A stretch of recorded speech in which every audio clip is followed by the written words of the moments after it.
This is Kristen Hedgecock. And I'm Ash Matson. You're listening to Apta Sophia, which means useful wisdom in the pursuit of biblical womanhood. This is episode 4 of Apta Sophia. I'm your host, Ash Matson. I'm here with my co-host, Kristen Hedgecock. Hey. And we are here with our very first guest, our very own pastor, Brant Bosserman, here to talk about women in society. So the last few episodes we've done have laid the foundation of a woman's role in the family and a woman's role in the church. And this week we are talking about a woman's role in society. And because things are going to get a little sticky, we decided to pull in Pastor Brant and make him do the heavy lifting for us. Mansplain it for us. Mansplain. We need some mansplaining up in here. Deal.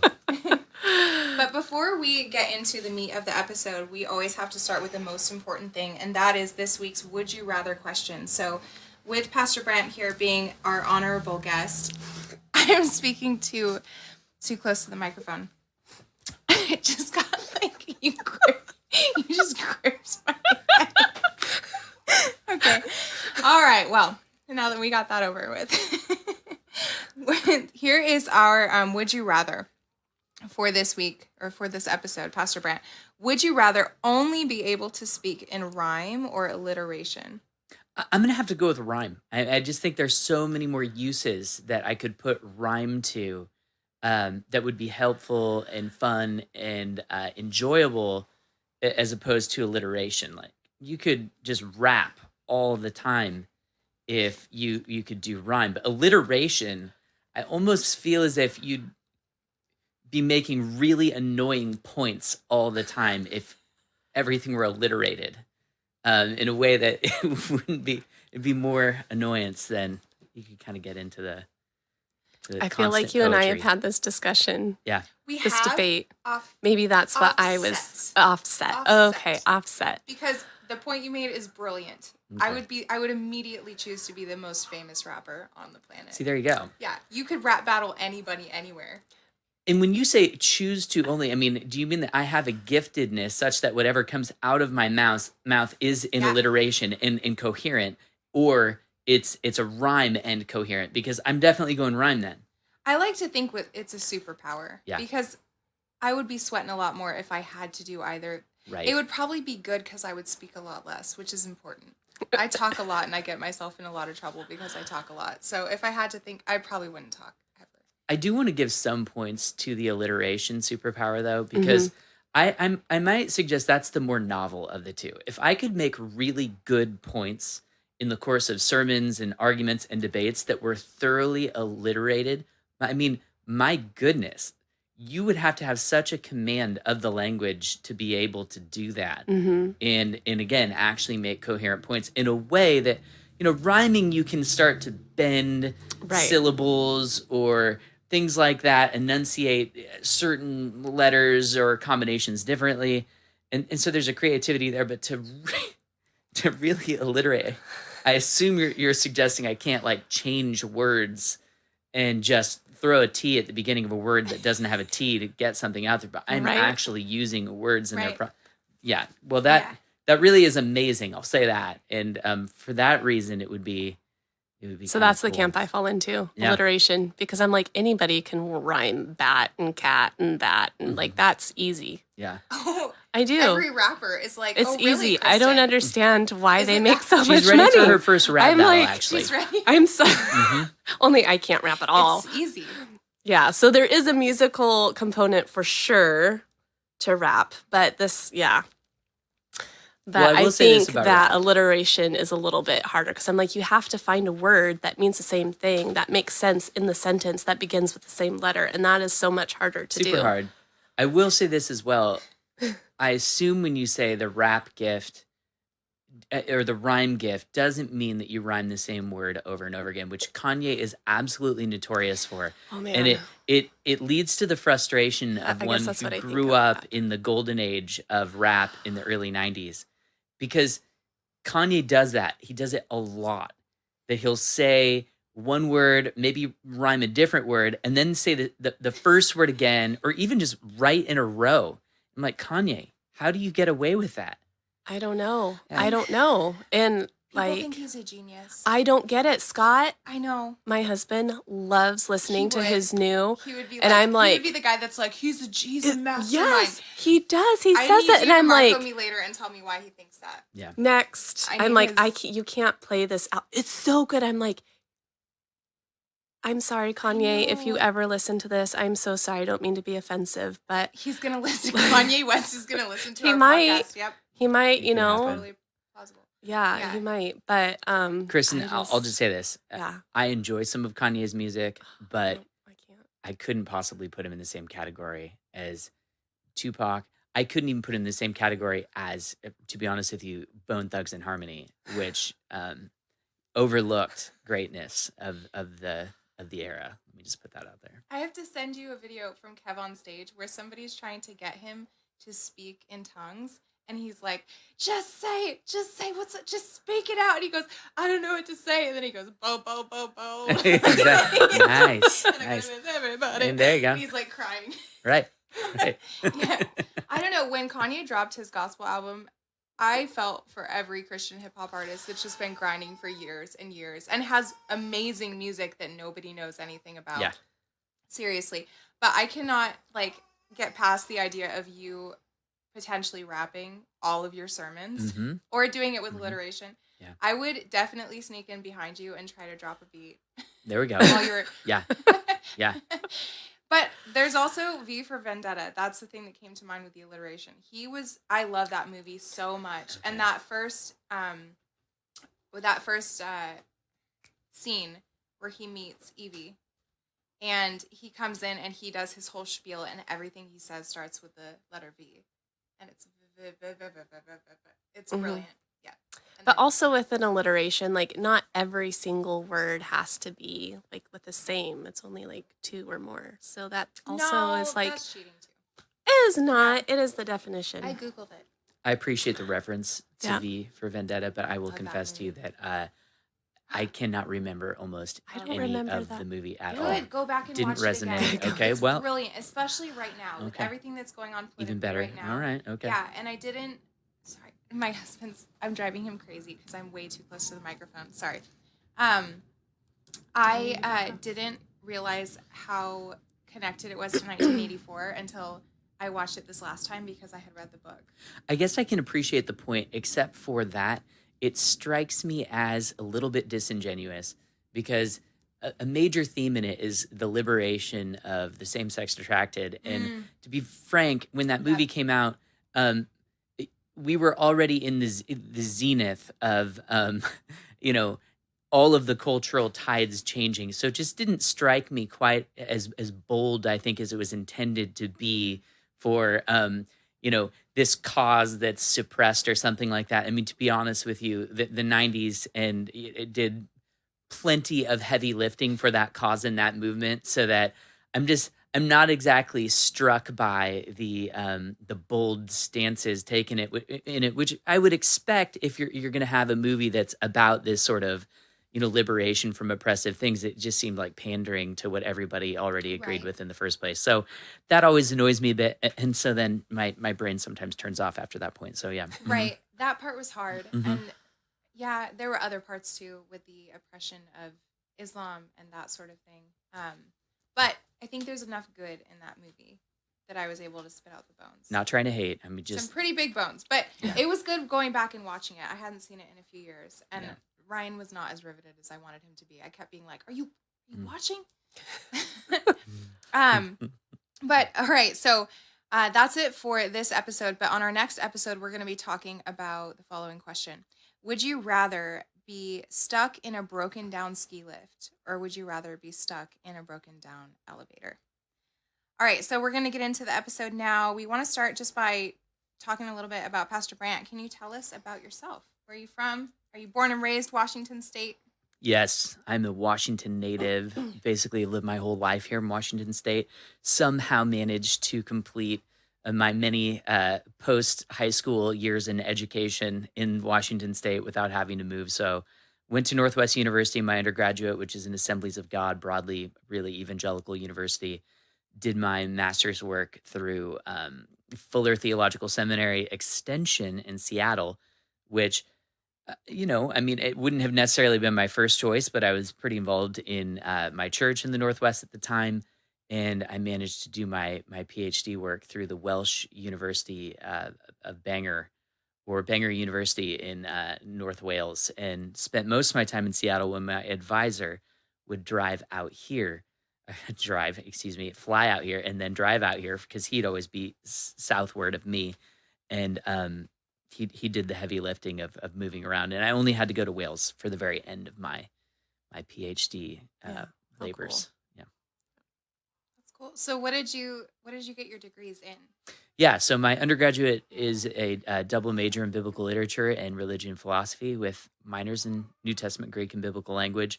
And then my master's work was in biblical studies and theology. And then my PhD work was in philosophy of religion. That's amazing. How long have you been a minister? Yes, so I've been ordained since 2012. So I think that puts me at 8 years here in 2020. Wow. Yes, Yeah. yes. Yeah. Kind of crazy, actually. Yeah. Yes. I didn't realize how short a time Trinitas had been planted before I came. Yeah, I think, yeah, you said 8 years, so I'm a little over 5 years in now. So right, yeah, that's right. awesome to get in Yeah. on the ground floor. And now we're growing. We're meeting in a boatyard right now, or in Yes. a boat house. Is it called a boat house? I mean, it's like a it's like a boat factory. But yeah. And for the longest time, we met in the parking lot of the boat building. I mean, it looks like a massive barn almost, maybe a little bigger than that warehouse. And yeah, so that's where we are, and it's been surprisingly amazing, hasn't it? Yeah. No, it's been Yeah. really good. Especially in the summer. It Yeah. felt pretty great to bust out some folding chairs, and I usually throw my kids in a wagon and walk them around the parking lot when they're Yes. being fussy. But because of COVID regulations, we lost the buildings that we were renting out, and we have had the privilege. How did you guys come to even find the boatyard? Yeah, fair question. So the owner, or the individual who's leasing it currently, he's been super involved in all sorts of different Christian nonprofit ministries, particularly to AIDS orphans in Africa. Um, and he's really headed up these ministries. So he's always been just an advocate for all things, Christ's kingdom, and has been more than willing and welcoming to have us come out to the boat factory and do our stuff there. So his name's Rob Smith, great guy. And but what you said was true. That the summer was more like, romantic church under the sun. And we had pretty much all warm, good Sundays. Yeah. Whereas now we are definitely passing into the more austere Puritan conventicle sort of worship, which, hey, true to our roots, Yeah. but we'll see how fun it was and come how to fun church it when you're wasn't. really serious. Yeah. That's when we know that the really serious members are when you're willing to meet in the cold. That's right. Actually, it wasn't too bad last Sunday, I didn't think, with the heaters. I mean, Yeah. it was, you still had to wear a jacket and Yeah. the things, but Yeah. it was comfortable. I mean, I was not cold. Yeah. I'll put it that way. Had a bunch of baptisms Yeah, it was Oh, yeah. really last great. weekend too. Yeah. Yeah. Next No weekend, too. icicles were hanging off of No, babies' heads. no, it Yeah. was good. We have a backlog of all these babies who have Yeah. been born just before COVID, during COVID. And, a lot of people were like, hey, I'll wait to baptize the kid until, we're back in the building. I think people were thinking we might be back Oh, man. in a normal church building Right. for the first couple months. And then it's Yeah. like, we're outside. Now it's downright cold. So Yeah. there's something about, getting 3 solid scoops of water that's hard to keep warm on your head.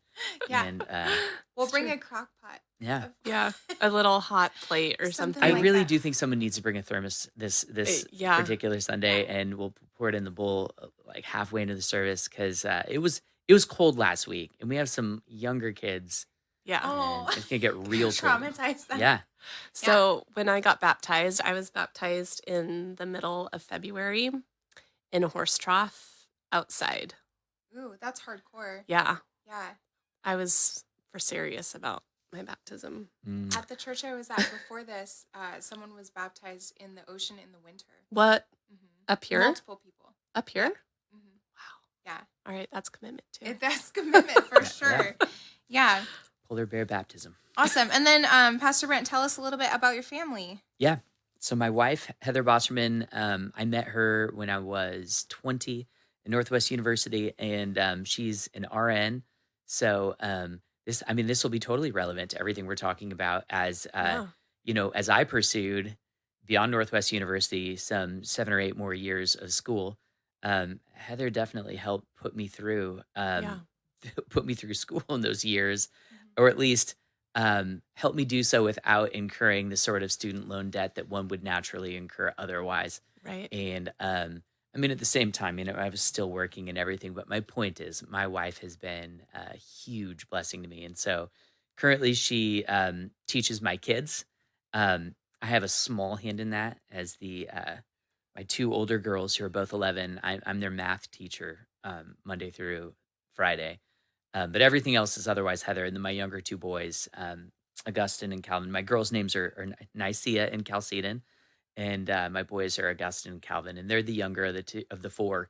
Heather does all of that, and so and she works 1 day a week as a per diem nurse. So Awesome. yeah. Yeah, you have the coolest kid names, I Oh think. man. Well, we put a lot of thought into that. Yeah, Mm-hmm. Yeah. definitely.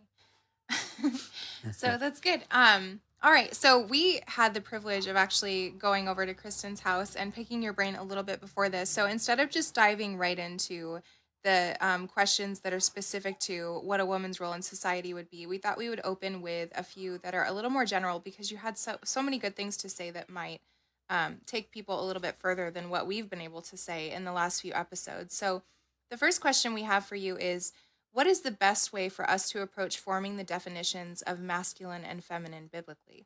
Yeah. Yeah, we did talk a lot about this, and I'll Mm-hmm. jump right into it for people because this is actually something that I think many will find surprising when I say that offering a perfect definition of male and female um, by any analysis of attributes that are combined together actually does us a great disservice, because the truth is that the most basic distinctions that we deal with in reality and in life take us to things that are beyond definition, precisely because they're the baseline, they're the basic distinctions that we have. So you take your basic flavors. We talk about sweetness as opposed to bitterness and sourness and Mm-hmm. saltiness. If someone were to ask you, who lacked the sense of taste, how would you define sweetness? You ought to find yourself incapable of doing that. All that you could really do is note the many places and conditions and fruits and dishes in which sweetness appears, because sweetness is a basic sort of experience that one encounters. And so the thing you'd be inclined to say if someone said define sweetness, you'd be like, well, it tastes like strawberries, or you'd be like, oh, it tastes like really ripe apple or something. And in fact, that would actually all be mistaken. Strawberries taste sweet, Mm-hmm. apples taste sweet, and those different fruits are a nuance on that basic flavor. um, but in fact, the best way to go about defining and even describing in robust ways basic flavors is often in contrast to others. And so it is, honestly, when it comes to male and female. um, you know these are two basic sexes and distinctions that really lie at the heart of what it means to be human, to really grasp and to understand and to appreciate those two things and how they interact together. And so, to be honest, when you talk about something, again, we'll just go back to the analogy of sweetness, we would tend to contrast it with bitter. And we that would be a really helpful way to understand it better for someone who's tasted a bunch of different things. Well, the same is true when it comes to male and female. And so, all that said, we can talk about broad qualities that accompany these two sexes, but we're almost always going to go back to the other one to really bring out the distinctness of the one sex. So, for example, we can say, broadly speaking, that women are not as physically strong as men. They're not as prone to risk taking as men. That most importantly, on the biblical data, there is a importance that women are prized and that women are guarded and women are protected, and that by men. Um, and so when we talk about maleness and what that means, it has a reference to woman. And when we talk about femaleness, it likewise has a reference to maleness and to man. And the thing about this is that when we fail to appreciate this distinction, and the complementary nature of the relationship between the sexes, this really, really is deeply harmful to the human mind. You think about a child, really, one of the most basic distinctions you ever enter the world with is that between your mother, who is able to feed you, to nurture you. You even have a natural sense of smell and recognition for your mom. And then you have, in distinction, a father whose voice is generally going to be lower, who in the course of time, you're going to see him doing distinct things in the home that your mom is not, probably more of the heavy lifting, things like that. And my point is that this is a basic distinction, one of the most basic. And, logic is all about being able to make distinctions and to relate different categories and things. But when you enter the world with those basic distinctions being confused, you're bound to end up with great confusion about your purpose, your role, and even an inhibited ability to identify other basic distinctions in the world. And Hmm. that sadly is kind of where we're at right now as a culture. Um, we're increasingly, there's just grave confusion where up is down and right is left, and justice is injustice and injustice is justice. And we shouldn't be surprised by that because we've tampered with the basic distinctions between male and female. But all that said, to answer your question directly, then, I think, a robust description of femaleness has to do with, as a generality, the female sex being one that has an inherent right to be cherished by, protected by, honored by, placed on a pedestal by the male sex. And the male sex you can, define in like terms by way of contrast. But that's the beautiful thing that is the dance that is humanity. There's no dance going on when that basic distinction of the need on the one part to lead and on the other part to, with all of her strength and giftedness to follow. It's when we lose that there really isn't a beautiful dance at all. And what Paul says, the opposite would be true. Paul says, man is not independent of woman and woman is not independent of man, in 1 Corinthians 11. Arguably so much of what's going on today, whether it be, third wave feminism or whether it be, transgenderism, it is fundamentally a statement to the effect that man is independent of woman, woman is independent of man, a man can be all that a woman is, and vice versa. In which case, it's really hard to say why we happen to have or should have, or what value there is in having two sexes at all. So, long-winded answer. Right. No, that's a wonderful answer. And that is something that we talked about in our first episode is that Hmm. especially when you get beyond scripture and you start adding things that aren't there, Right. you start running the risk of making femininity or masculinity into a stereotype, which Mhm. just opens the door for someone to say, well, because I like to wear these types of clothes Right. and because I like to engage in these hobbies, therefore I must be a woman. And I Right. just didn't, Or that makes everything me got mixed up. feminine. I Yeah. have the Right. wrong body. Right. Right. Because I like to go and put on shoes with a heel in my mom's closet. Right. Right. So, Well, see, and that's exactly the problem. See, when we don't recognize maleness and femaleness as basic distinctions, um, and when we try to define maleness or femaleness in terms of externals, or again habits, or whatever it may be, uh, that's exactly what creates the mentality that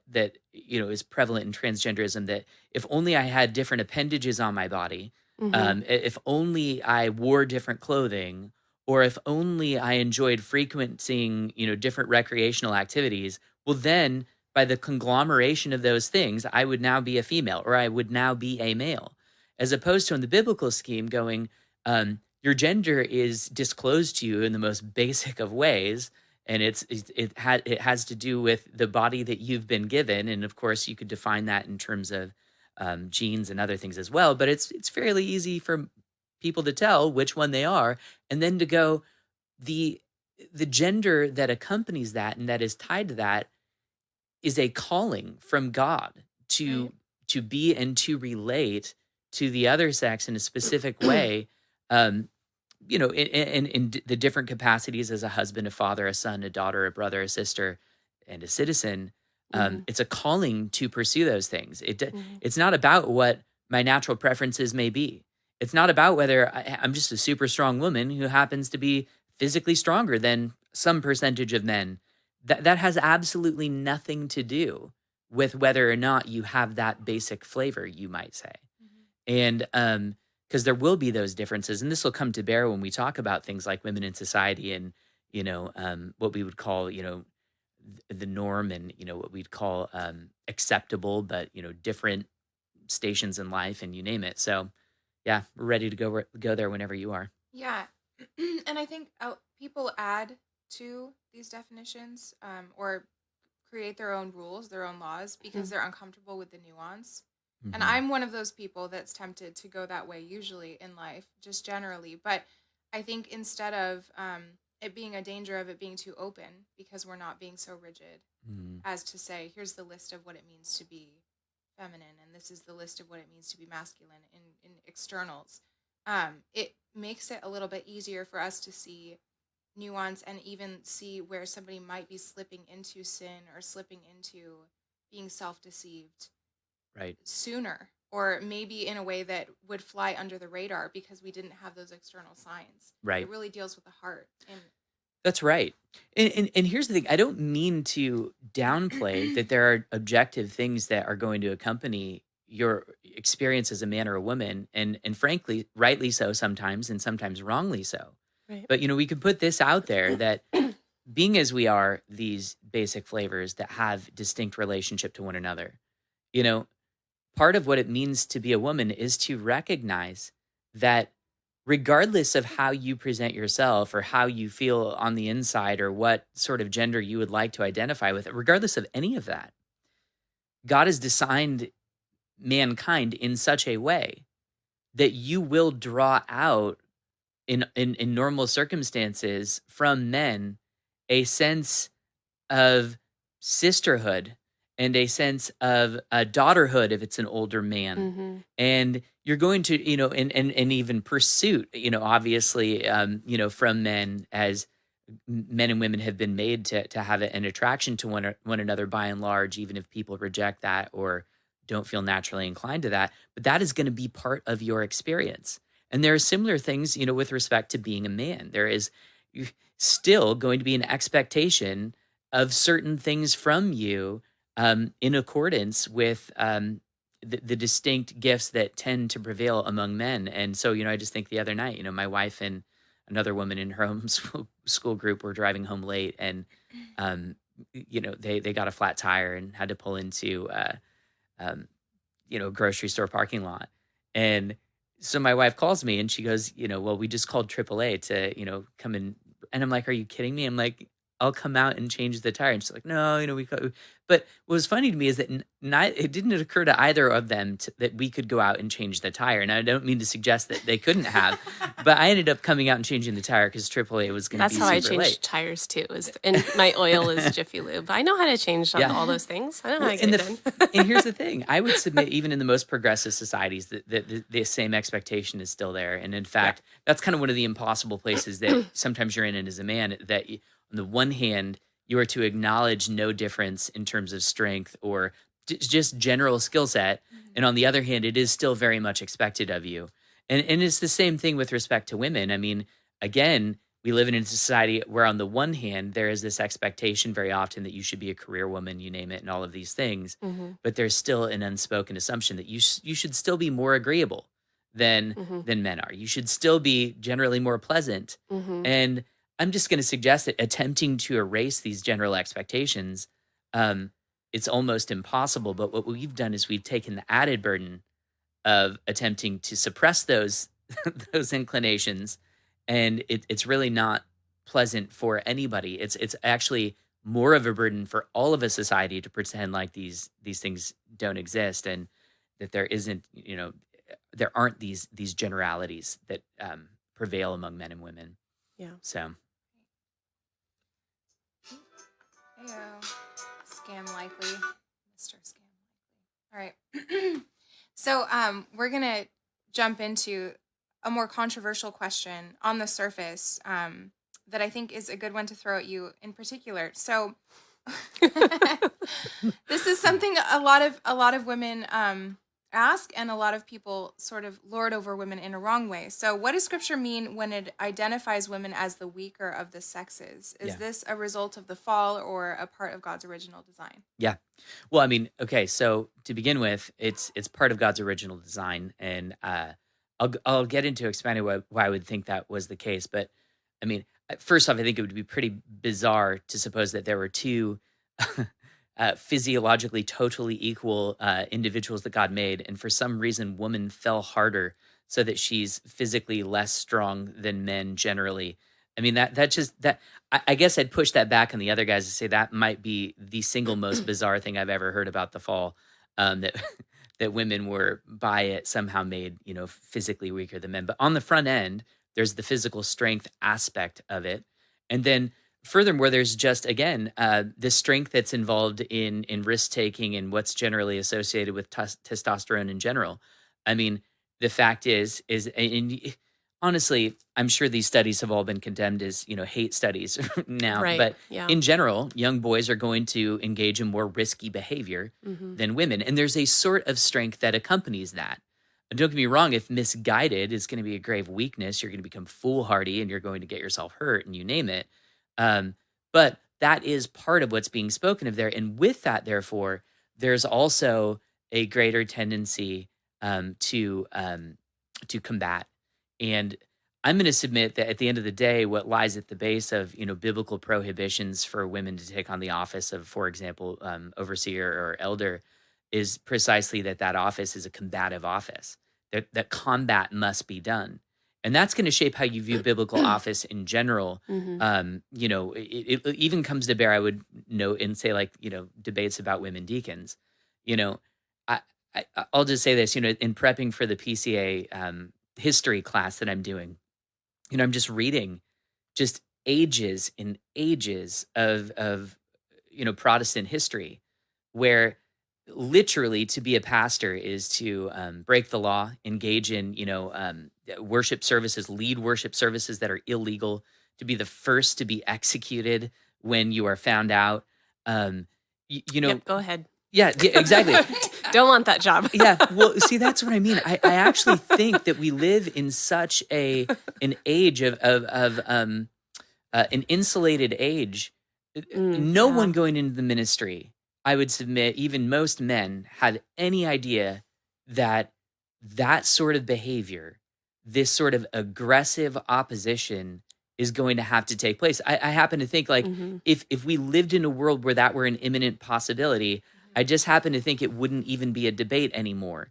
That the first person in the congregation who ought to be to risk dying, being imprisoned, I'm thinking about the killing time Yeah. in Scotland when literally we're talking. I mean, I think they say something like 18,000 Yeah. Presbyterians in Scotland, particularly Covenanters who wouldn't go along with state measures, and you'd say overreach over religion. 18,000 people die, and of course a concentration of the clergy. I just think, when you put it in those terms, most people would perhaps even appreciate the biblical commands and why they are the way that they are, rather than look for subtle ways to evade their force. But that said, so I think that's what I mean when it comes to strength and what this makes for. Let me say what I think this makes for. When, as I understand, and this isn't my realm of expertise, but when you look at the bell curve of scores for things like the SATs and different tests, like, what you'll find is that men are on both sides, like the lowest and often the highest, and that on average, women will will actually score higher. You take that bell curve, they'll actually score higher on average, but men will be at the extremes. And you could look at this and go, um, I I think that this is kind of that testosterone element. When a man finds out that he's really good at mathematics, there is an inclination to just do mathematics all day and to perhaps say to heck with everything else. Likewise, if a man finds out that he's not particularly good at that, but he's good with his hands and he can do various things, it's like, why would I waste any more of my time, investing in this academic thing? I might just do this other thing all day long. That sort of inclination to just be laser focused on one thing, potentially to the exclusion of other things, is not nearly so important. That's a difference between men and women generally.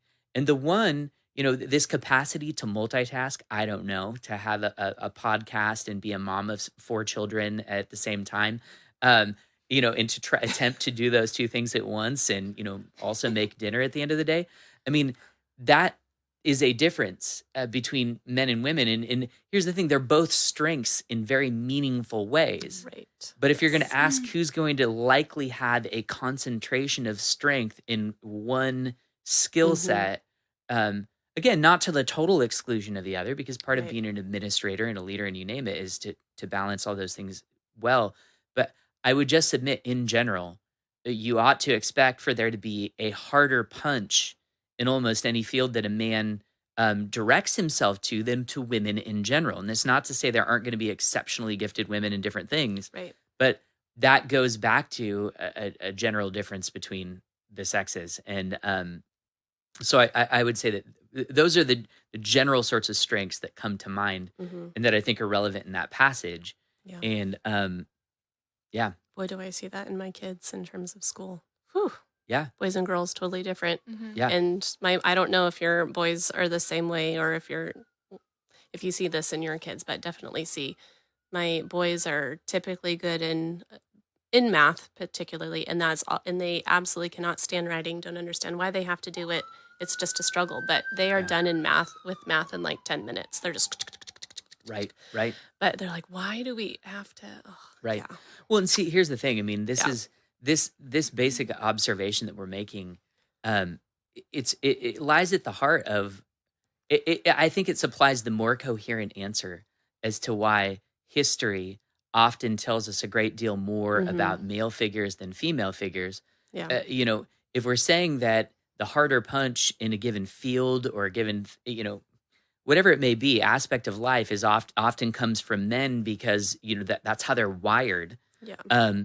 We ought to expect that, frankly, the worst criminals in history, the worst tyrants in history, and also the most valiant deliverers in human history are likely to be men. And this is where the scheme used to break down. It used to be that the only reason why women are not excelling in society is because they're not being allowed to, they're not being taught to, cultural expectation wouldn't invite them to. And I'll just say, when I was in university courses in the early 2000s,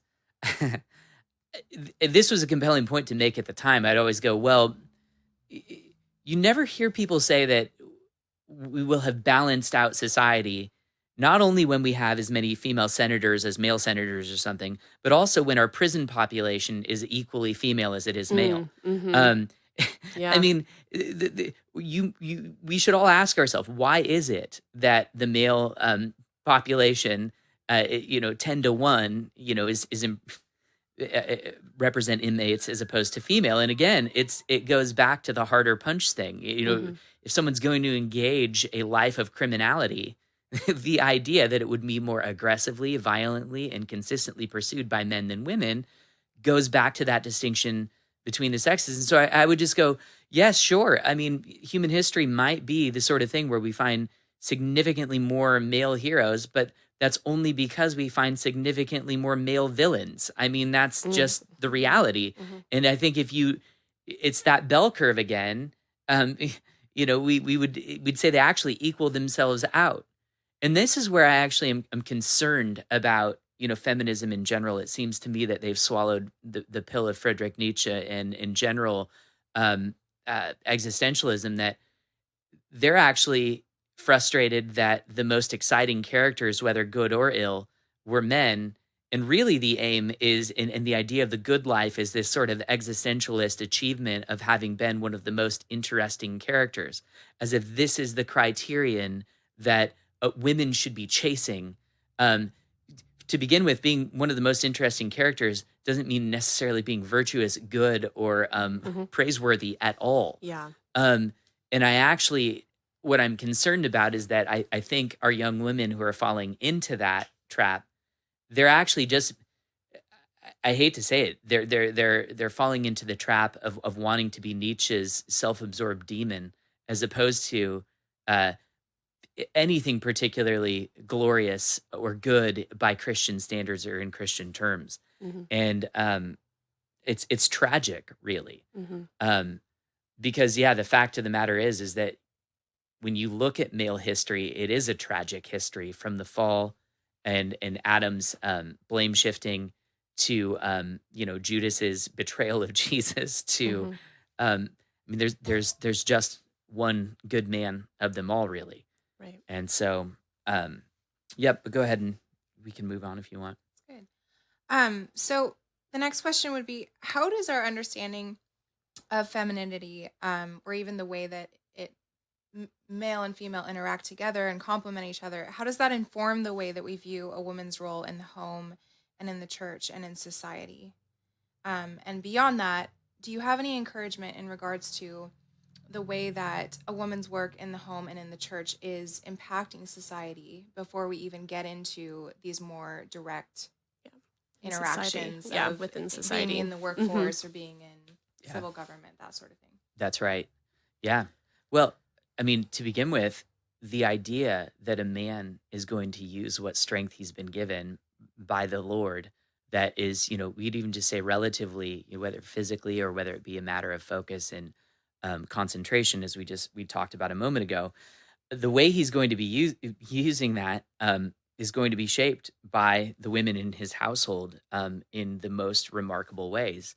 Um, you know, Here's the thing, you could make the argument that every single war that was ever fought was a war fought by men for women, even though many of the men were scoundrels. I mean, the idea being that most men can be compelled to fight if they believe that the women whom they love most and whom they would never ask to fight um, can be compelled to go to war if that's the terms set forth for them. um, the idea that a woman and women in general and your sisters and your mother needs your protection and that she deserves it, she has an inherent right to it. That's the sort of thing that can only be cultivated by a robust female figure in the home in most instances. I don't want to limit the grace of God to produce just as robust a view of women by his, supernatural and special means. But that's the ordinary means. The idea that there is a mother country that's worth fighting for has everything to do Mm. with your mother. Mhm. The idea that there is, and I don't just want to put this in combative terms. The idea that there is, um, any society that you might call your motherland that is worth being industrious for, that Mm. is worth taking all of your energy and your labor that is wired to be focused and to put it to something of great use, has everything to do with that that individual, and you might say that sex that you're building everything for. I mean, I take Adam in the garden. He's to take dominion over the earth. He was told that before Eve was created, and of course, that dominion mandate extends to her. But I would just put it this way: that mandate is a more meaningful mandate when there are women to build something for and to build something with.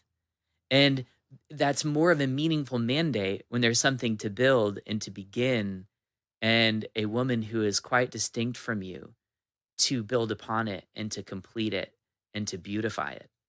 And um, so again, I think who doesn't have a soft spot for their mom?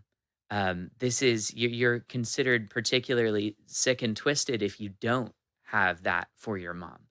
And we have swear words that begin with mother that are particularly intense precisely because of that reason. That there's something particularly sacred and something particularly um, awesome about a mom. And when that is ruined, my goodness, when there isn't that general sense about your mother in those terms, you can rest assured that society is in a very, very, very dark place.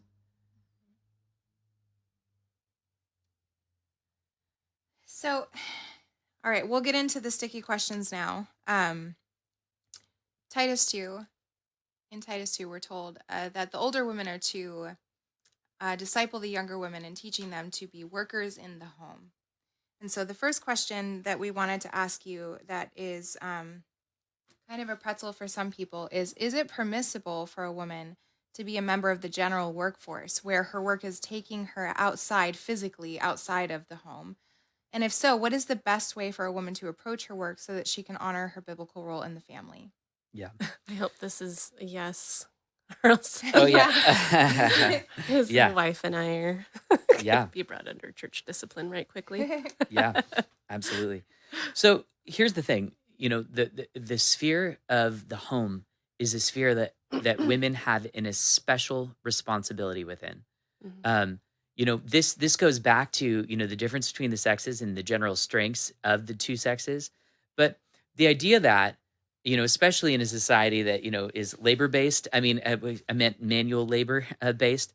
It would be particularly obvious that the one who's going to get more work done outside of the house is the one who is even slightly physically stronger. I mean, obviously the differences between us are not so great that men can run 3 minute 50-second miles and women can only run 10-minute miles. That's really not what it is.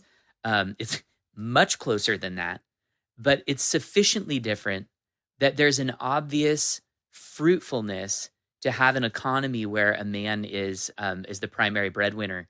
Um, that isn't to say that there aren't very distinct scenarios that people could have in a home or have in a house that would allow and be a perfectly appropriate scenario for a woman to be out of the house more. I mean, here's the bottom line: a wealthy family in Paul's time, um, who have multiple servants, which was just the world that they lived in, and it's the world that the Old Testament scriptures were in. Um, there's no question about it. A woman would do less laundry in those circumstances. Paul can speak about a woman like Chloe in 1 Corinthians chapter 1 and say, her people have informed me. Well, her people refer to people who, belong to her household in the capacity of servants of the time. I sincerely doubt that Chloe was doing the same sort of in-home business that just manual upkeep that the vast majority of women in her time and in human history were. So Mhm. in that instance, yeah, she would have a sort of mastery over her household, but through the mediation of male and female servants. And so we have female servants as well, in the New Testament, and, some mentioned by name in Acts. And that was an occupation that they would have. And so you think about a female servant, I mean, let's just be really clear, she would be working outside of her own home. That's rather certain, at least the home that she was perhaps born in, doing a certain, but she would be doing such as, the member of another household and in a capacity that um, certainly agreed with her femininity. And so my point is that, yeah, Paul is speaking a general truth, um, but it doesn't negate the fact that there are different callings out there. For example, we also know that singleness is an appropriate calling that people may be called to. Well, a woman's role in her home would be very different if she was an older woman without a Mhm. husband, or even an older widow, as we'll read, in 1 Timothy 5.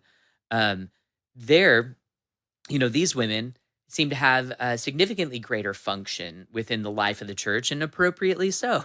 She's a widow. She doesn't, have a husband that she is either under his headship, which is a vulnerability, Mhm. um, but apparently she also doesn't have children that she's taking care of in that capacity as well, and it would be perfectly appropriate for her to be the more involved in different aspects of the life of the church. And so I would compare it to the Pauline, indication at the beginning of Titus, where it says it describes an elder as a one woman man. There we have a principle being spoken to by its most usual manifestation. The most usual way that a man is going to manifest fidelity, faithfulness, and going to manifest, a positive valuation of women so that he's a one woman man, totally devoted to her, is within the bonds of marriage.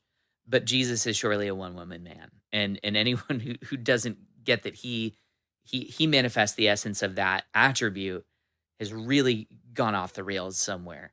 And of course, Paul, who at this point in his life at least doesn't have a wife, is surely a one woman man um, as well. And he's an elder, as all the apostles were elders, and Peter and John calling themselves by that ecclesiological title.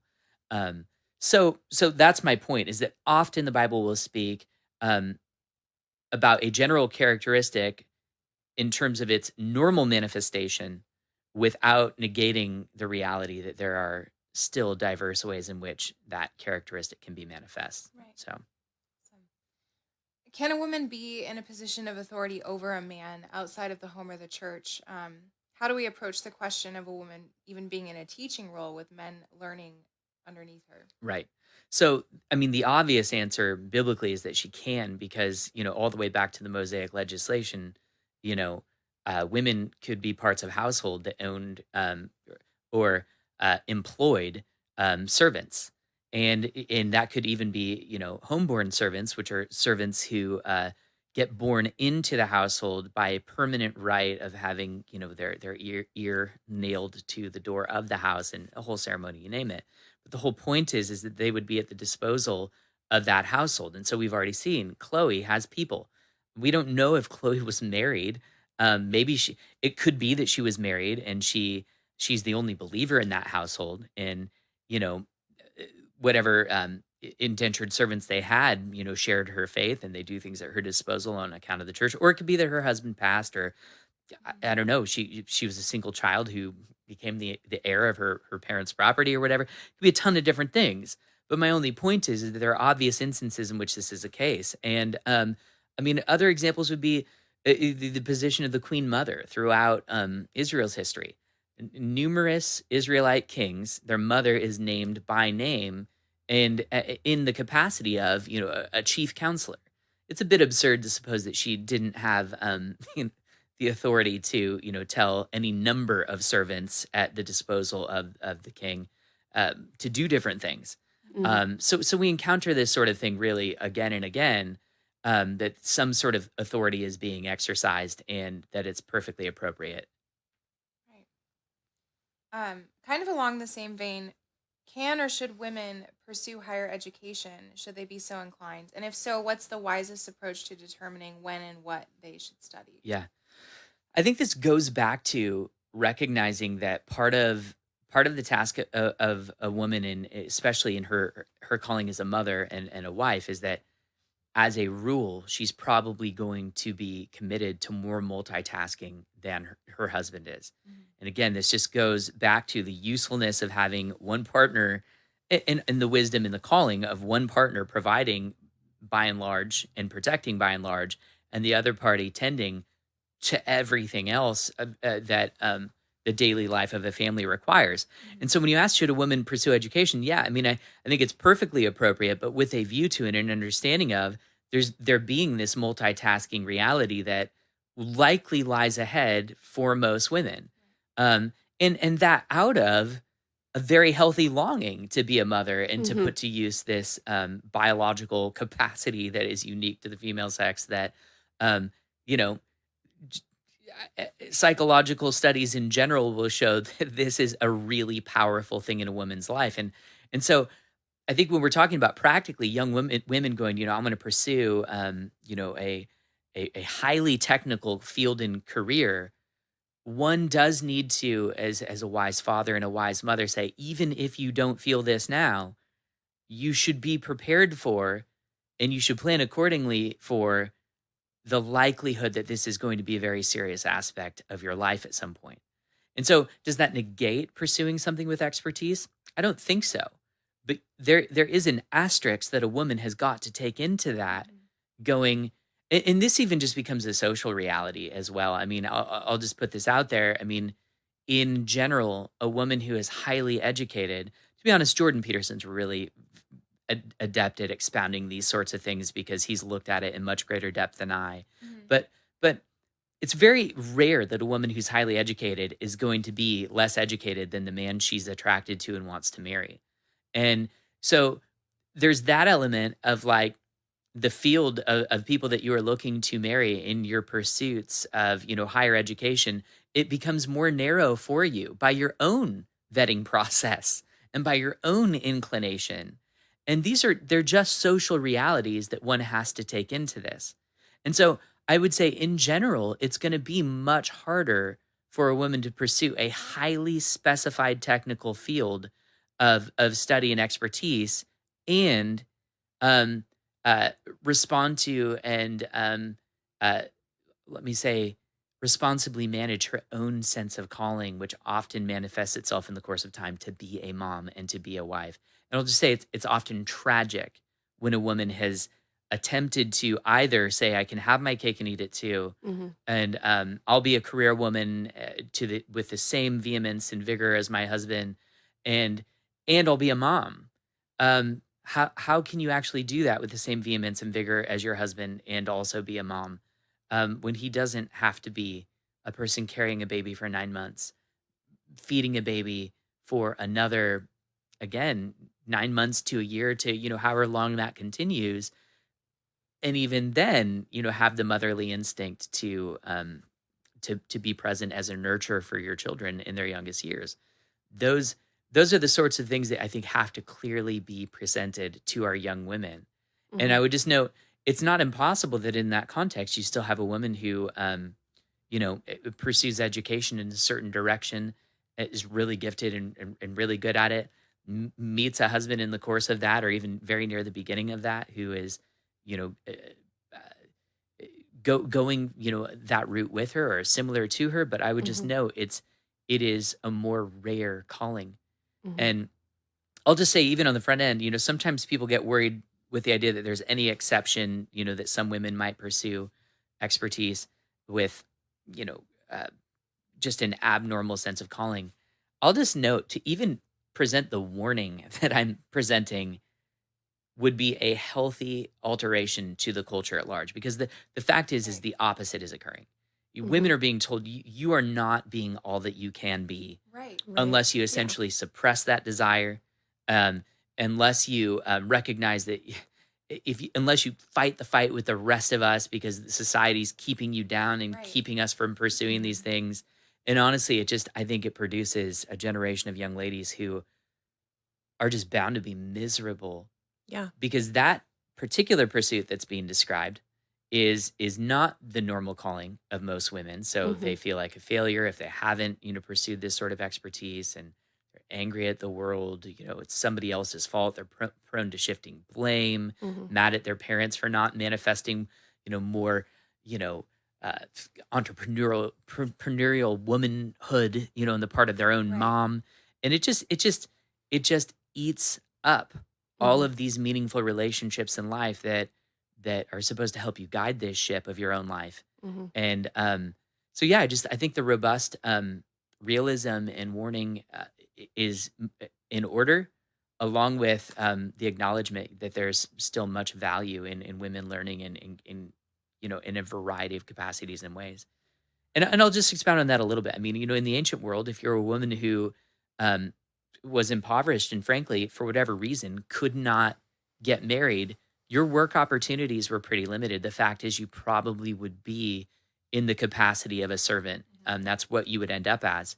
But even then, the idea that you'd have a skill set that was marketable, still utterly valuable. I mean, you might find yourself only, helping with children, but you could find yourself doing any number of tasks in a house, and especially a wealthy household, um, that would require some level of skill and expertise. And so my point is that when we're looking at the world in which we're currently in, you know Listen, no, I don't think Christian households should be, pressuring our young women that they need to be PhDs in, fields or they're a failure.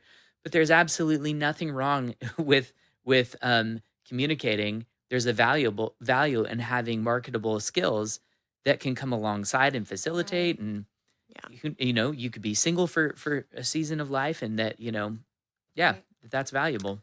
I'm curious since we have a new justice, Amy Yeah, uh, ACB, yeah, as she is now known.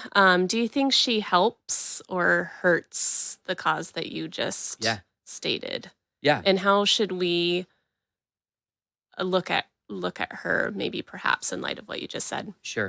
Well, see, I think one of the challenges with answering that question well is that um, i- the way that people want to answer that question and the way they want to measure a good answer to that question is by what you and I can all see.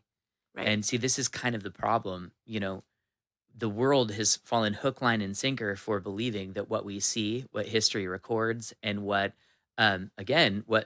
mere human sight can evaluate, uh, that is the criterion for what is really valuable and who lived a good life, who lived a meaningful life, who lived a Mhm. successful life, all of those things.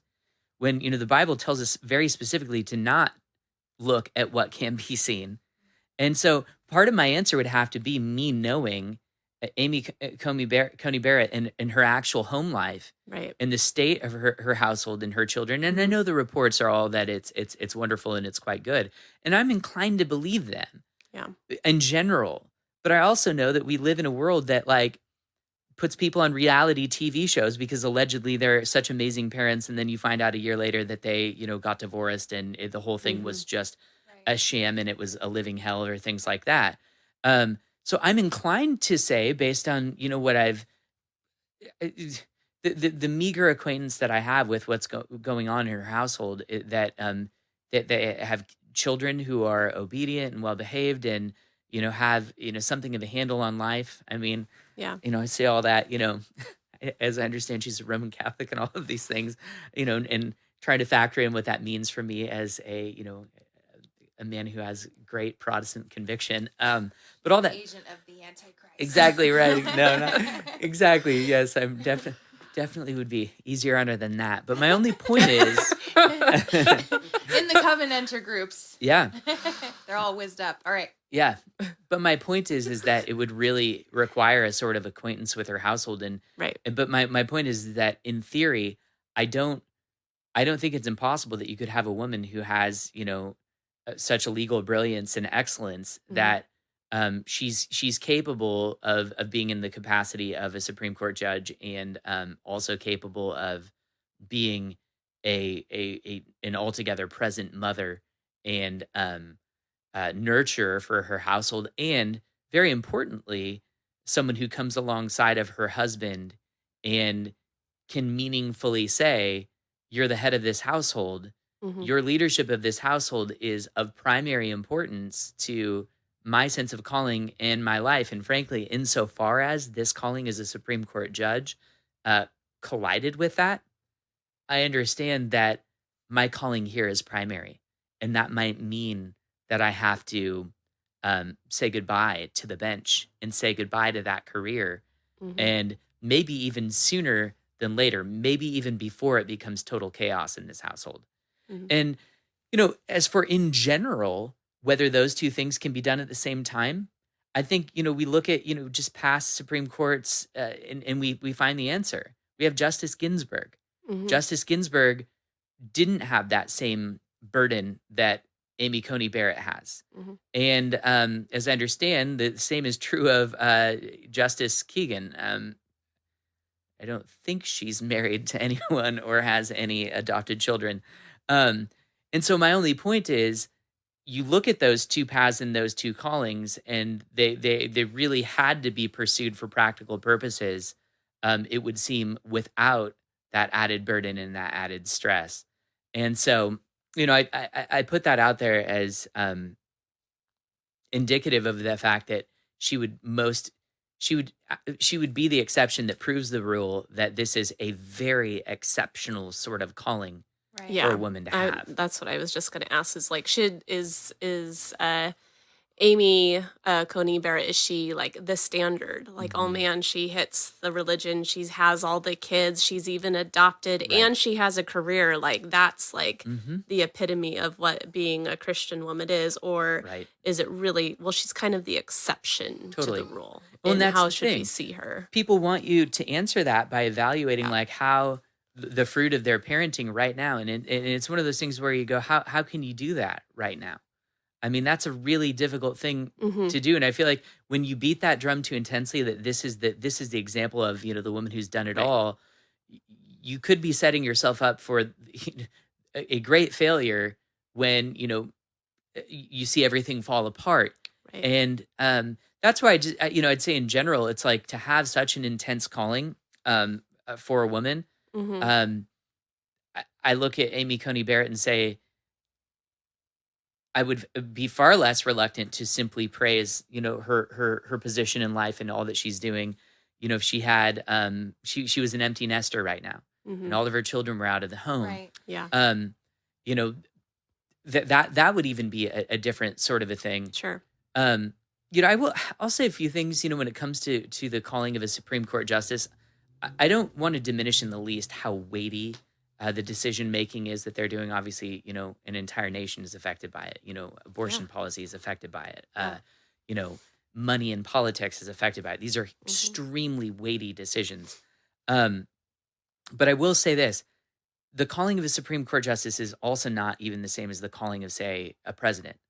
A Supreme Court justice isn't in general going to have a horrible phone call dropped on them, where that moment they have to make a decision that, are we going to war?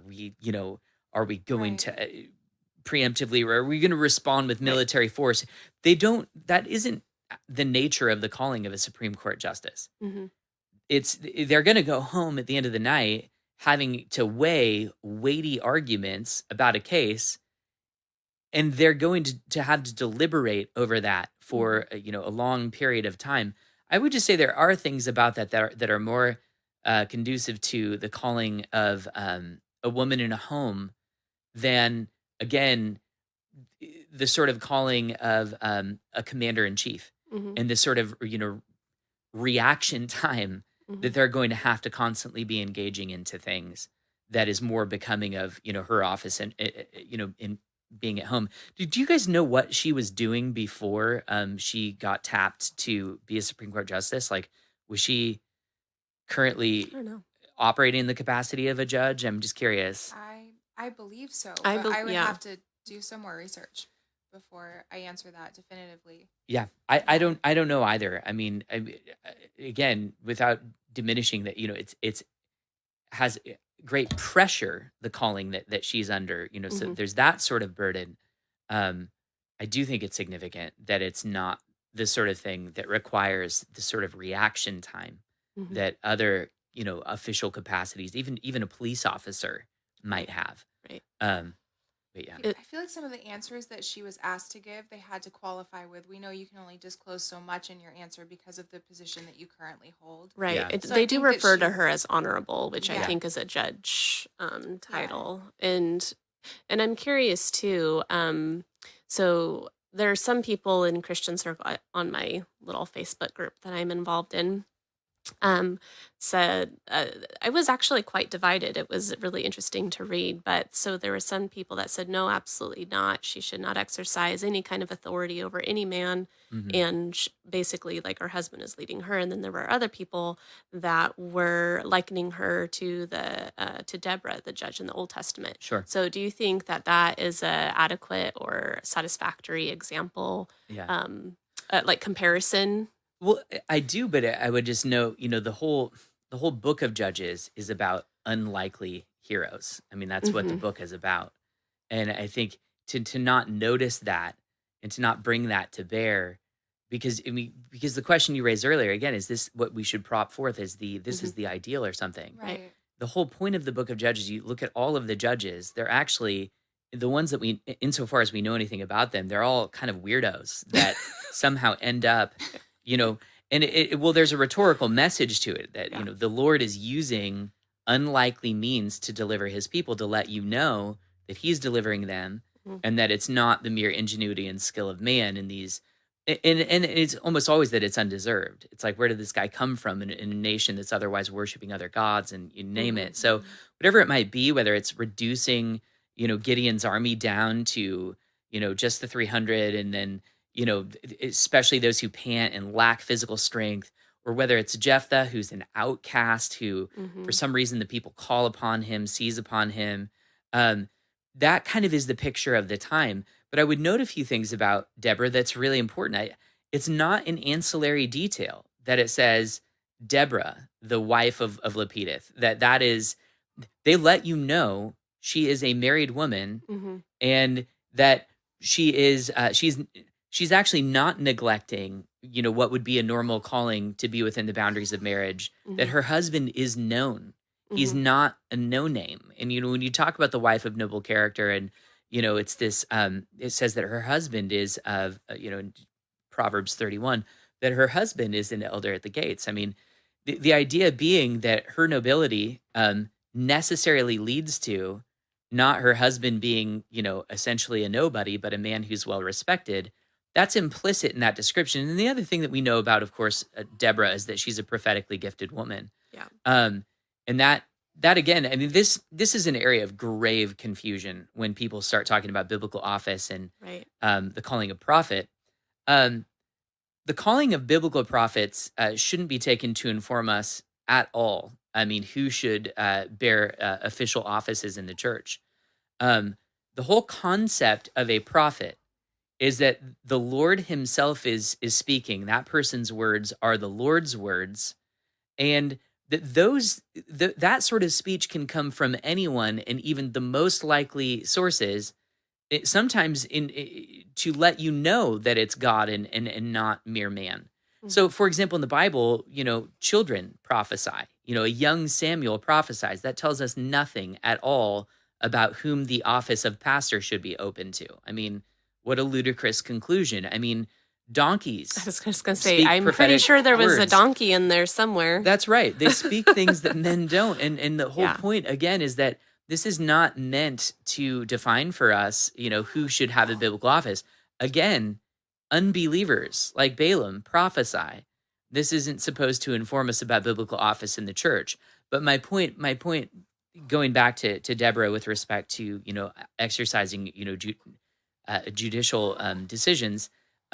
Yeah, it would appear that she's prophetically gifted. Mhm. She is in that respect also a woman who manifests wisdom and judgment.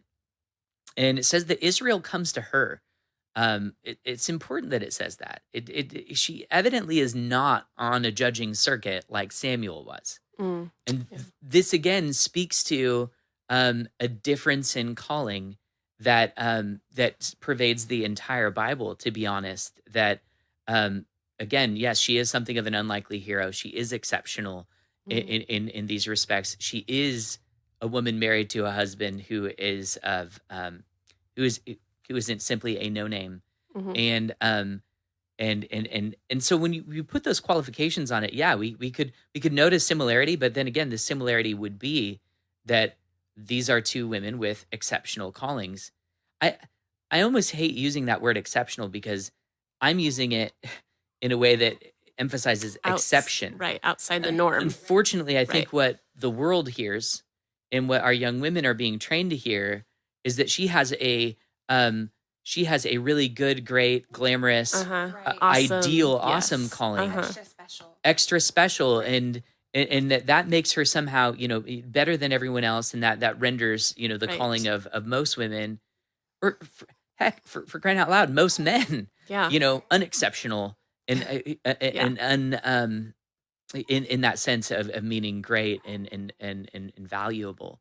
Mhm. And that's just a real problem, to say the least. It's the problem that a culture suffers from, that doesn't believe what Jesus said when he said that he did not come to be served but to serve, and props that calling up as most glorious. But Yeah. go ahead.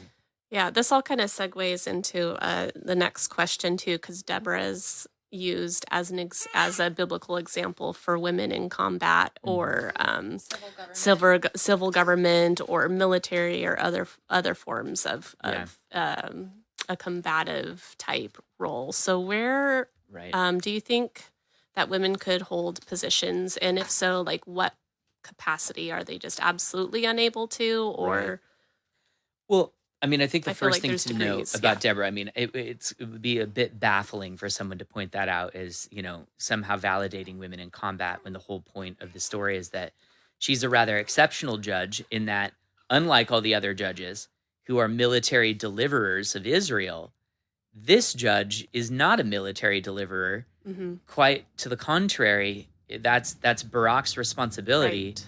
His weakness in doing so is to his shame.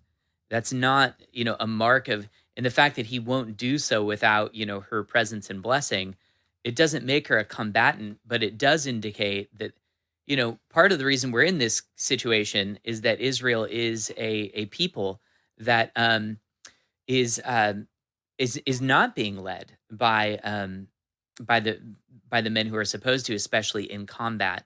I'd say that's a pretty hard line in the sand, biblically, that the combatants in wars, the official combatants, Mm-hmm. are supposed to be men, and that, going back to Adam in the garden, it was his role specifically as a guardian and combatant, that was being neglected, and that led to, the fall of mankind. Um, so what do we have? We have that reaffirmed in Judges. I mean, she doesn't go out and, Right. put on, and notably the woman who does eventually kill the villain in the story Right. only does so when he's Like invaded her yeah. tent. And Yeah. I mean, this again is not a woman going out preemptively. And of Right. course the Bible, obviously, the basic right of self-defense extends to every human being. And Right. when there's a foreign Right. military warlord who's entered your tent, the idea that he would be pegged through the skull as he is by Jael Uh-huh. shouldn't be surprising at that point. And again, it's hardly a solid proof text for women combatants and Mm-hmm. cladding themselves with military garb to go out and to fight. And I think, one of the seminal passages that speaks against that is the Deuteronomic prohibition that a woman is not to wear a man's clothing. If there's anything that refers to, the distinctive clothing that would be worn by a man as opposed to a woman would certainly be, any sort of, military cladding. Um, and so, yeah, I Mm-hmm. think that passage speaks rather directly to Mm-hmm. the issue of women combatants. Mm-hmm. So two more questions. One is a little bit off the beaten path compared to what we have been talking about, but we talked in our last episode about a woman's role in the church. But in regards to handing, you can hear baby noises in the background. Winter's waking up from her nap. Oh, thank you.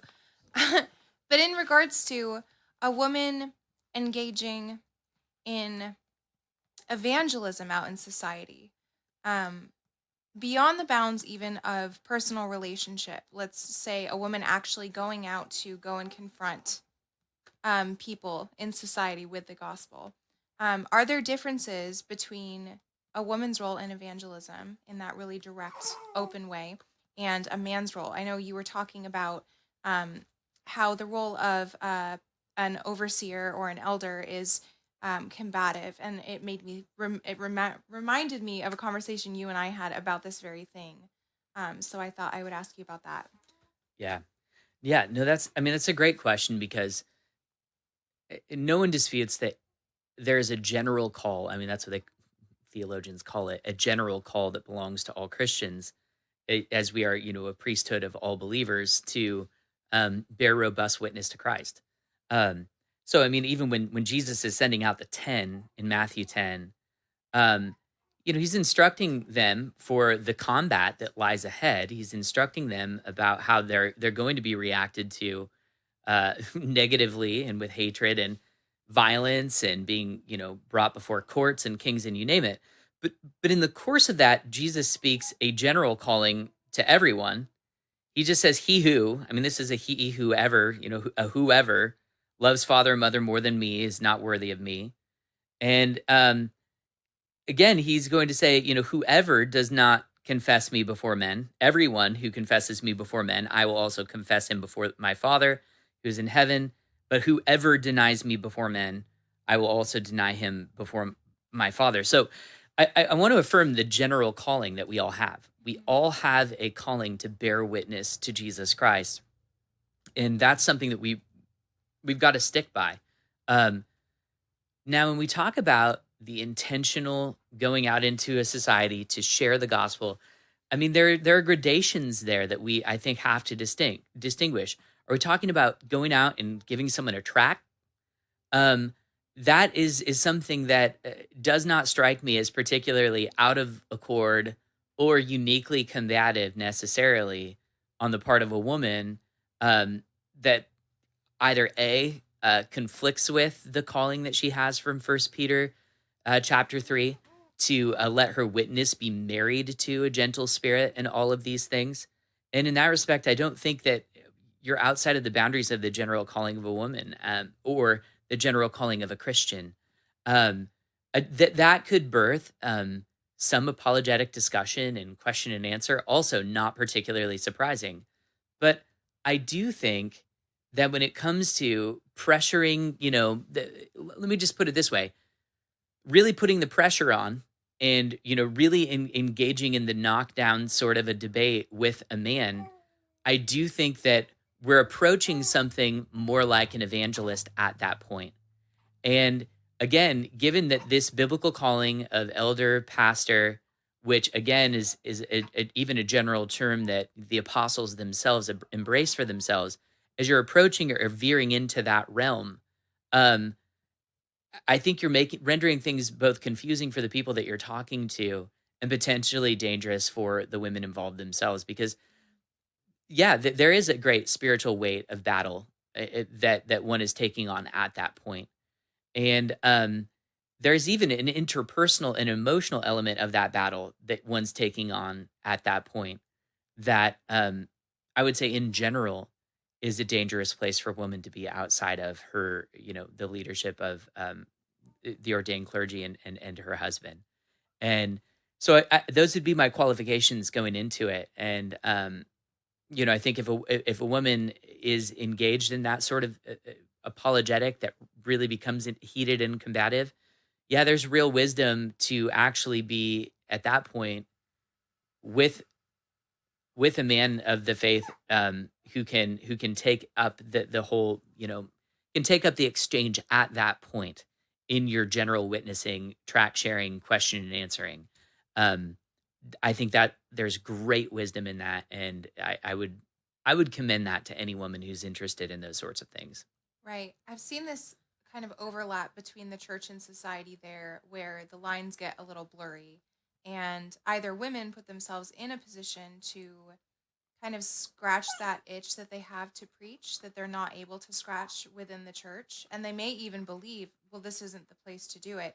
So they go out and they engage in open air preaching. Yeah, Or I've seen even more commonly, men put them in that position, even standing right alongside them. yeah, And so I thought it would be worthwhile to bring up because it kind of goes a little bit further than just the general question of can a man learn from a woman yeah. or that sort of thing.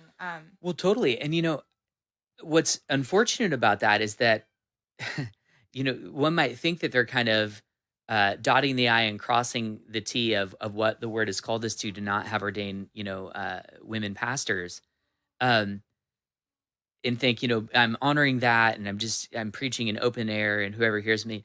But the fact is that preaching in the open air is probably the realm where you stand to be more likely to face direct opposition, Right. hostile gestures, and things of that nature that then I almost feel like it's like when we're doing that as a church, the intention is maybe even kind of the intention of the Russian comrade who puts the woman in combat with maybe even with the idea that the enemy will be less likely to be aggressive, and essentially what you're attempting to do is you're thinking that you're circumventing the viciousness of the world when in fact um, well, to go back to Amy Coney Barrett, the world is going to be just as vicious to you if you're not embracing their version of feminism. You're not embracing their version of womanhood.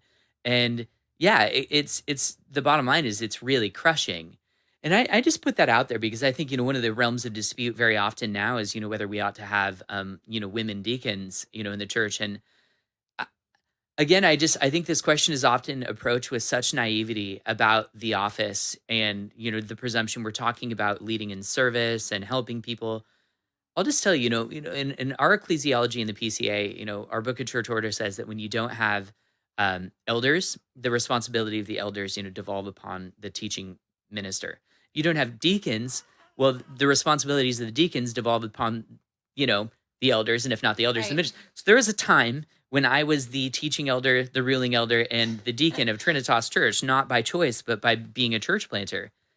I will tell you, I have had multiple highly aggressive exchanges with people who were in need, received some sort of service from the church, only in the next week to approach me with an aggressive stance to the effect that church needs to be paying their electric bill, that we need to be doing more, that we're hard-hearted, that we're cold, that and by a 6 foot tall man who is not taking no for an answer. Um that's not an appropriate place for the men of the church to be placing their sisters. Right.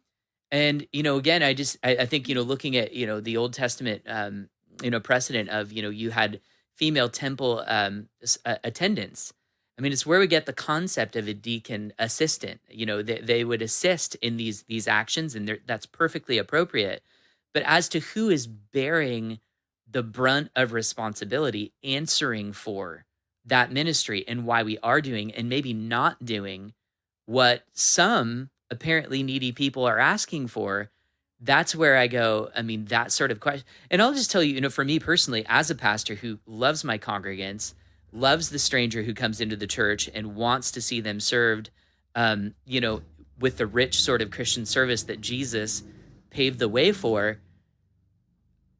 Yeah, it's really, really crushing when someone tells you Right. that you have you're not being Christ-like, you're not following, the path and the call. And listen, Christians in general are going to receive, those sorts of, crushing gestures from people.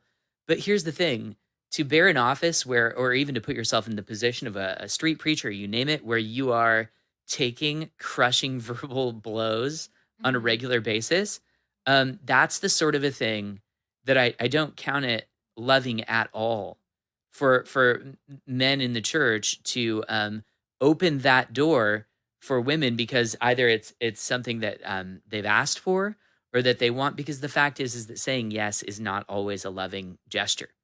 And that's the unfortunate thing.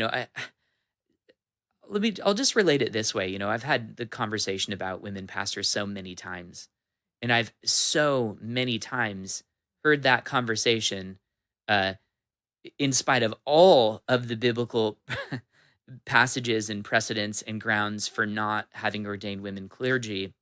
I've heard people attempt to answer or to solve the dispute on the grounds that love conquers all. And somehow the conclusion is, the inference is that love toward women in the church would probably mean giving them or allowing them to do whatever they feel like. And if they feel inclined to an office, or they feel as if they're called to an office, the loving thing to do would be to simply have them do that. I mean, it's the same rationale that we see all across our culture now. The loving thing to do to the person who, feels gender dysphoria would be to affirm them in changing their gender, or whatever it may be. And there's just simply no biblical precedent for the idea that the loving thing to do is always, or even most often, to let people do what they want, especially for people who affirm a robust doctrine of human depravity, that we have all sorts of wants that are not healthy, um, competing with one another for our attention Mhm. and for our submission. And so, um, Yeah, that's just a concerning mentality at the end of the day. So yeah, I would be inclined, as a pastor, obviously, who has, we've as a church gone out and done sharing the gospel. We first off tend to go two by two in general, but as well tend to pair off with men and women together insofar as women are involved in that, and we've been happy to have them involved in that. Obviously, Ash, you've been involved in that, and we were blessed to have you. Um, but yeah, at the end of the day, the person who's taking the hits from an aggressive world, um, the forefront of that needs to be the men of the church. Yeah, So, that's so good. Thank you. So I think to wrap up, the question that I'd like to ask is kind of going the opposite direction. We've talked about issues that might touch women who are pursuing a higher education or who are in the workforce and might have doubts about the appropriateness of that, or who are even in roles of civil government. So let's go the opposite direction and say, what about the woman who is just, and I say just, I shouldn't say just, but is not pursuing higher education, is not working outside of the home, is at home with her children day in and day out, changing diapers, putting her yeah. hand to the plow in that way. Can we just wrap this up a little bit, talking about just how that basic service in the family and in the church does impact society in regards to advancing Christ's kingdom in the Great Commission? Absolutely. Yeah, well, I mean, here's the thing. It's a mighty and indispensable service to run a household, and to keep things moving and keep things working there. It is the microcosm of the world that your children see. It is the world as your children know it. And um, the unique place that a wife is in a household, there's a unique overlap with the work and the labor of Christ. This is literally, we're smacked in the face with this concept in 1 Corinthians 11, where in the opening verses of that chapter, it talks about the head of Christ being God the Father, and then of course Christ being the head of the church and everyone within it, the men and the women of it, and then of course the head of a woman being her husband. Now you look at Christ in that capacity. Clearly, being the head of someone doesn't mean being the ontological superior, because the son, father and the son are fully God. They're both the great I am, and they both bear that name. They're self-existent. They're one being in essence together. Um, Jesus is in this unique position where he is constantly coming and saying, I'm not going to do anything but what my father tells me to. So he's submitting to the will of the father. That's part of his role as savior. And at the same time, he's leading his church. He's the leader of this body of Christ on earth. He's the head of it. And he's doing these two things at once all the time. When you think about the role of a woman in the household, it is that impossible role that Christ fulfills, of at the same time being one with the head of the household, the leader, and hence being the leader of the children. And in another respect, being the first to submit and the first to respond and the first to follow. And in so doing, being the example for your children. That is the amazing task of a woman in a healthy running household, that she is this leader who shows you how to honor and to love leadership that is not always easy to follow, as no husband's perfect and we're all sinners and we just make mistakes, all of those things. That is an amazing and impossible calling. I mean, and I don't say that in the sense that it's literally impossible, but you can see how stretched one is at once Mm-hmm. to be both of those things, for your children. But this is the wild thing about it, is that, I will often tell women in premarital counseling that your children will never honor your husband more than you do.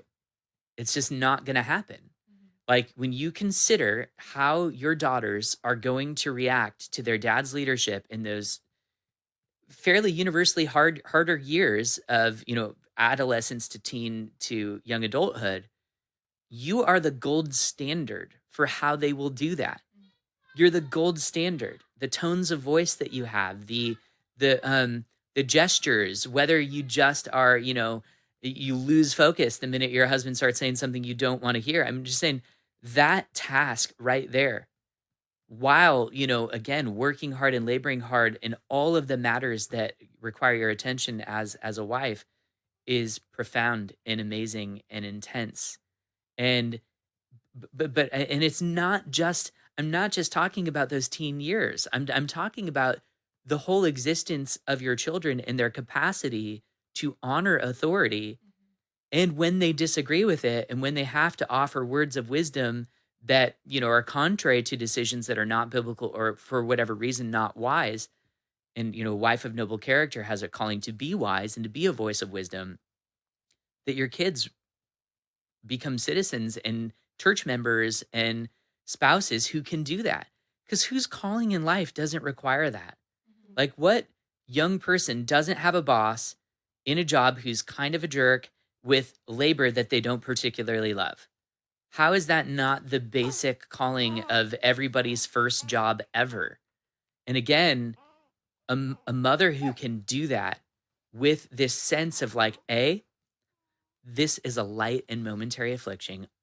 On the other side of this calling is relief, both in this life and the life to come, and joy of, again, seeing my kids flourish and being, a grandmother someday and having the joys of these kids without, having to be in the game directly and immediately in the same way that I was when I was a mom. I'm just saying, and then beyond that, that our calling is of course eternal, and that, not one of us knows what we will be. I mean, that's what it says in First John 3:2. We don't really know what our vocation is going to be for eternity, what place we're going to play in this glorified, resurrected body forevermore. And I just think this perspective, it just doesn't exist. I mean, all of this pursuit of being all you can be in this life, to the exclusion of these, what you, what get passed off as mundane tasks in this daily calling, it, it's all birthed out of a lack of reference to eternity. Right. And so I often like to put it this way. The fact is, you want to think about what your job is. Everybody in the world loves the idea of, we glorify the idea of being an actor. Like, you're Hollywood, all that, the glam, you name it. I'll tell you what, every single one of us, if we want to live the aesthetic Christian worldview that we are to live, we all have a job to be a supportive actor and actress. Your job as a man is to be a walking, breathing image of Christ in how you relate to your family, and all of the ingloriousness of Christ's calling as he laid his life down for his church, as he died daily for her. Your calling as a woman is to be the supportive actress to a bride, a church that, despite, um, you know, being born in sin, is sanctified in Christ with a newfound ability to honor her cosmic Lord, her husband, her, Mhm. the head of the church, with total fidelity to him, so that he returns to a bride without spot. If we all looked at our lives very honestly as that's our calling is to be that, in all of our capacities of life, and that what we're doing is we're shining back onto our Savior the glory of who he is, and shining back onto the bride in the church the glory of who she is in Christ. That's what we are. We are meant to be living, walking, breathing symbols in that drama for, you know, for this real point of human history. Mhm. um, then we'd be getting it right. Then we'd be able to see our tasks for the glorious things that they are. And we would understand that that story, that drama is not over. And we shouldn't be surprised that we haven't, experienced the sort of glory that an actor does yet, because they don't either on the set. I mean, they get that after the movie's out and everybody says, wow, well done. That Mm. was great. But I just think the fact is, we think of ourselves as something less than um, characters in that play with that distinct calling and that aesthetic calling to accentuate the beauty of the two main characters. And, uh, you know, that that's the whole problem with with the world we live in today is that we don't have sight of a world to come, and that forces you into the task of being an existentialist who says, how can I make this life right here and now, the one show, the one chance, the one shot that I have, this utterly unique, exceptional, glorious thing. And that just simply is not the calling of a Christian, man or woman. So Yeah, thank you so much for that. And thank you for your time. Thank you for being with us for this episode. We have appreciated everything you've said. On our next episode, we will be talking about a woman's character, the specific character qualities that God calls us to cultivate in Scripture and to avoid, and how that plays into the roles that He's called us to specifically as women. Kristen's holding my baby. So until next time, go love your God, love your husband, and love your kids.